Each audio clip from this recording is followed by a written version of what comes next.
Там что, живут какие-то террористы? Досмотрите это видео до конца, и вы узнаете. Как власти Гбао сообщили, почему в области не восстанавливают интернет. Это же просто абсурд. Подписывайтесь на наши обновления и будете в курсе всех последних важных событий.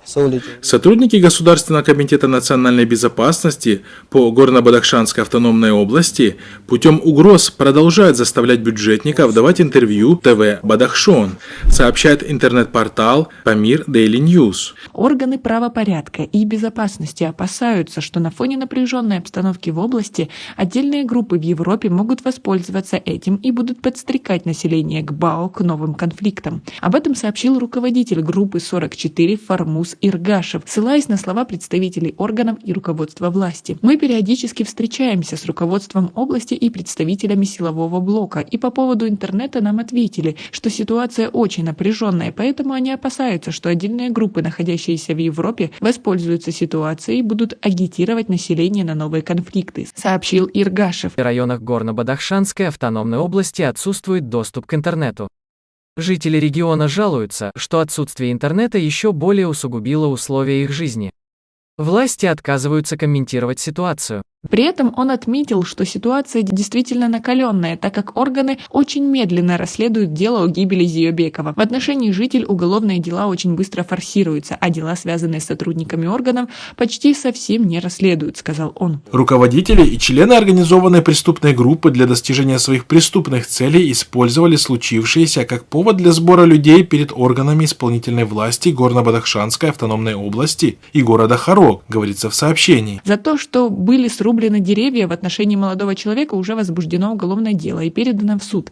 Также сейчас возбуждено уголовное дело в отношении 2 человек, которым предъявляются обвинения в соучастии в похищении помощника прокурора вместе с Гулбидином Зиёбековым. Но при этом органы не рассматривают преступление самого помощника прокурора, который вместе с Хабибом, сотрудником органов внутренних дел, за деньги хотели сделать фальшивый паспорт. На местном телевидении ТВ «Бадахшон» ежедневно публикуется интервью с участием учителей, сотрудников исполнительных органов власти, экс-чиновников и других относительно известных лиц, в котором они выступают в поддержку властей и против протестующих, говорится в сообщении. ГКНБ обзванивает школы, больницы, университет, бизнесменов, сотрудников исполнительных органов власти и заставляет их обращаться к народу с тем, чтобы отговорить людей от участия в вероятных протестных акциях. Есть те, которые читают готовые тексты по бумаге, а есть такие, которые отказываются читать, но делают более мягкие обращения своими словами, сообщает источник. Бывший председатель области Йодгор Файзов об этом рассказал в фильме «Сила закона», который так часто демонстрируют и который используют в качестве доказательства против многих. Так почему же против работников правопорядка его не используют, сказал Иргашев. Напомним, фильм «Сила закона» был продемонстрирован 9 декабря по местному телевидению Бадахшон. В этом фильме, в частности, выступал экс-глава Гбао Йодгор Файзов,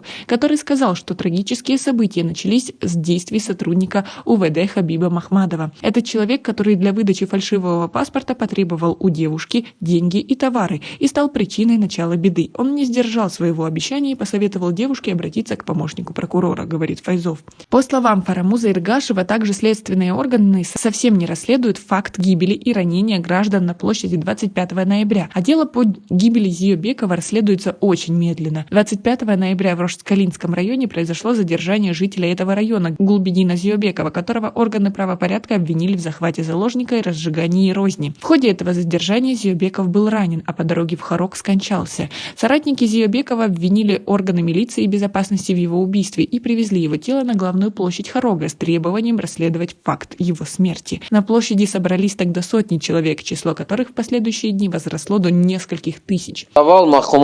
Изначально таджикские власти сделали попытку выставить митинг как своего рода сепаратистское движение. После режим все же решил договориться с митингующими в Хароге и согласился на выдвинутые условия для того, чтобы снять напряжение и успокоить жителей Гбао.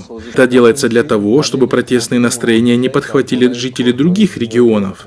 Таким образом, мы в очередной раз стали свидетелями того, что с таджикским режимом нельзя вести никаких диалогов и переговоров. Как вы относитесь к такой ситуации и к тому, как к этому относятся органы власти? Свои ответы напишите нам, пожалуйста, в комментарии. В первый день митинга на площади произошла стрельба со стороны правоохранительных органов, в результате которой на месте погиб 21-летний Тутиша Ислишоев. Его тело тоже положили рядом с телом Зиёбекова на площади. Еще один молодой человек, Гулназар Муратбеков, впоследствии скончался в больнице. Еще 15 человек были ранены. 5 человек из числа работников правоохранительных органов были избиты со стороны митингующих и получили ранения различной степени. В целом, как утверждается в фильме «Сила закона», в ходе события пострадали 12 сотрудников органов правопорядка. По словам представителей группы 44, эти факты все расследуются и заведены уголовные дела, но по факту гибели и ранений со стороны населения никто расследование не проводит. 20 декабря группа 44 обратилась к главе Верхней палаты парламента Рустаму Имамали, чтобы он взял ситуацию под свой контроль, но ответа на это обращение пока нет.